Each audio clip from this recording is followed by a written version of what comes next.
The hunt for the Talla Des Man-eating tiger.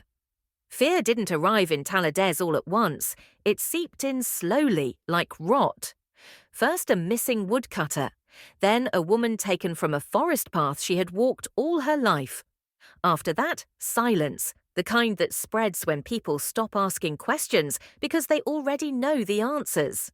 The jungle became a mouth that swallowed screams whole.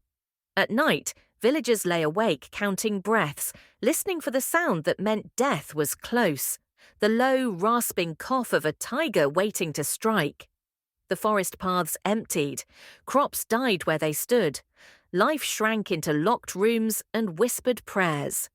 When Jim Corbett entered the area, he didn't announce himself like a savior. He moved carefully, deliberately, aware that something out there had already mastered the art of killing humans. The air felt wrong, thick, sour, watching. Every step into the forest felt like stepping deeper into a trap that had already snapped shut for others.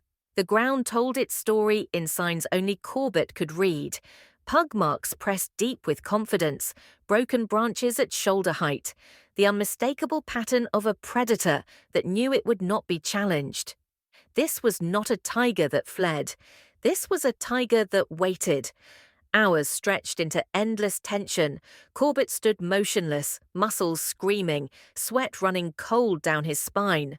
Leeches clung unnoticed, his ears strained against the roar of blood in his own head. The jungle played tricks. Shadows shifted, leaves whispered, time distorted. Then came the sound, closer than it should be, deeper than expected.